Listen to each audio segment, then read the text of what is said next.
Edem, Wosornu. Thank you, Mr. President.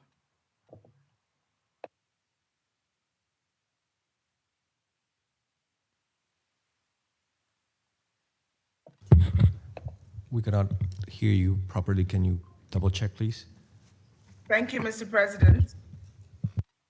Today, I will focus on two issues: the humanitarian situation in Afghanistan and the application of the humanitarian exception provided through Security Council Resolution 2615.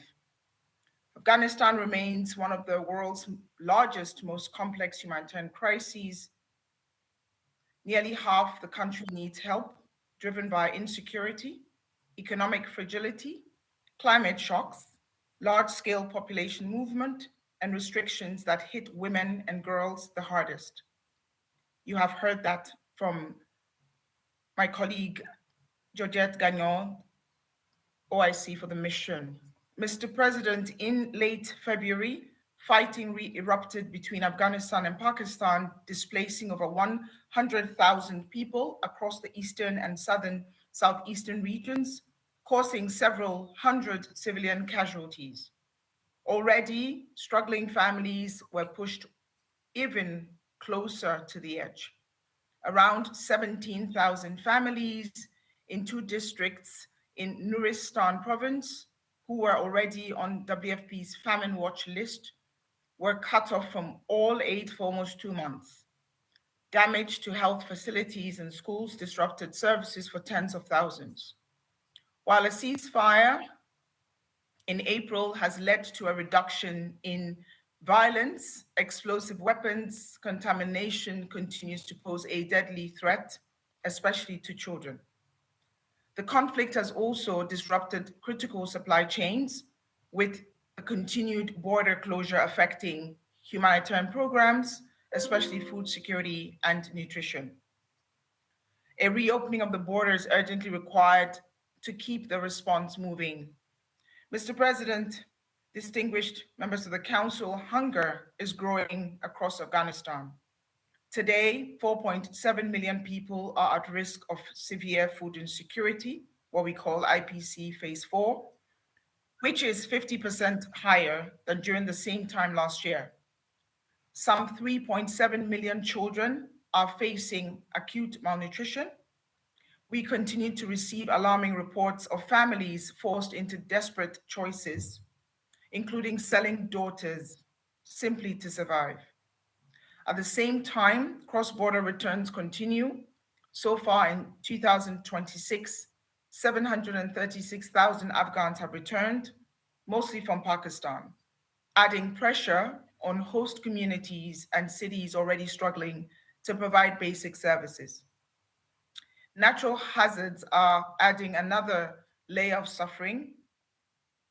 Spring flooding has killed almost 100 people and destroyed or damaged tens of thousands of homes, alongside health facilities, schools, bridges, hundreds of kilometers of roads, and vital crops.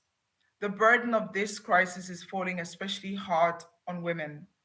Women-headed households in Afghanistan continue to face some of the highest levels of food insecurity and economic hardship, leaving many mothers to face impossible trade-offs about how to feed and protect their families. Mr. President, activities supporting women and girls continue to be disproportionately affected by de facto authorities and restrictions, with at least 6 women's spaces closed in Herat province since March, and the suspension of livelihoods activities for women. Female staff have also been stopped in Herat for what the de facto authorities claimed to be inappropriate dress.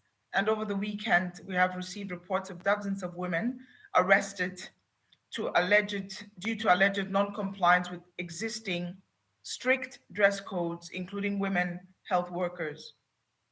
Across the country, Afghan women remain barred from UN premises, as you've heard, a ban that has now entered its 10th month. These constraints are not abstract. They have direct consequences on our ability to reach people in need. Women and girls already face severe barriers in Afghanistan. They cannot attend school after the age of 12. They have limited opportunities for employment, and they face restricted access to basic services. When women humanitarian workers are allowed to do their jobs, more women and children can get the support they need. When they are pushed out, their needs often go unmet. Mr. President, despite these obstacles, humanitarians continue to deliver. Between January and March, 4.9 million people were reached with at least one form of humanitarian assistance under the Humanitarian Needs and Response Plan. Let me turn to the humanitarian exception provided under Resolution 2615. This marks the 9th briefing to the Council since the adoption of the resolution in December 2021. The message today is clear. This exception is working. Life-saving humanitarian assistance continues to reach millions of people across Afghanistan. The exception provides the clarity needed for the routine operational payments that make aid delivery essential services possible. These include everyday operational costs behind all responses, rent on state-owned premises, the withholding of taxes on NGO staff income, utilities such as water and electricity, as well as visas and permits, security for UN compounds and movements, and other fees essential to delivering assistance, including imports, landing costs, licensing, communication equipment, and municipal charges. Since the adoption of Resolution 2615, humanitarian organizations have seen real improvements in access to financial services for aid groups. The proportion of organizations reporting difficulties in transferring funds into and out of Afghanistan has fallen dramatically, from 87% in October 2021, before the exemption was secured, to around 15% as of May this year. Our partners are reporting faster transfers and the re-engagement of correspondent banking relationships. Reliance on informal transfer mechanisms continues to decline, with only 16% of organizations reporting the use of Hawala or other service providers as of May 2026, down significantly from previous years. Mr. President, even with this progress, we are still working in a very difficult environment. Bureaucratic and administrative obstacles continue to slow down aid delivery. Restrictions continue to affect humanitarian workers, especially, as you've heard, again, women. And humanitarian organizations face pressure to influence who receives aid, who gets contracts, alongside with the ongoing, of course, risk that aid may be diverted. We take these risks seriously and we manage them. Aid is delivered under strong monitoring and due diligence systems, limiting opportunities for malfeasance and ensuring that any concerns are promptly investigated and addressed. Post-distribution monitoring, verification processes, vetting and rescreening of financial service providers, and the establishment of interagency feedback and complaints mechanisms have all been implemented. If concerns arise, distributions are paused.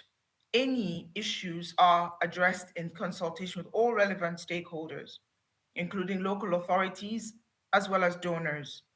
Operations only resume once clear compliance conditions are met.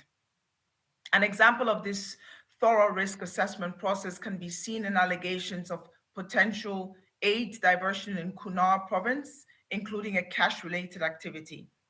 The partner was immediately notified and an additional round of post-distribution monitoring and inquiries were initiated to ascertain the claims. A review of beneficiaries found no evidence of fraud or diversion. We take this very seriously. the collective and coordinated efforts of the humanitarian country team to mitigate risks directly, support the effective and responsible implementation of Resolution 2615, which is essential to the timely delivery of assistance in Afghanistan. Mr. President, Afghanistan's humanitarian crisis is not standing still. It is evolving in several respects deteriorating under the combined pressure of rising needs, declining resources, and restrictions on women. The response is being severely constrained by underfunding. This year's response requires US 1.71 billion to reach 17.5 million people in Afghanistan. So far, we've received only 15% of that funding. The consequences are already being felt.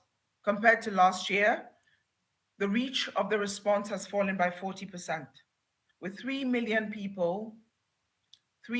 fewer people assisted.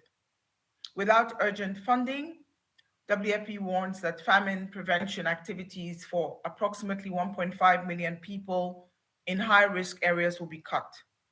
Support for families at several key border points is also at risk. Mr. President, I conclude with 3 requests of this Council.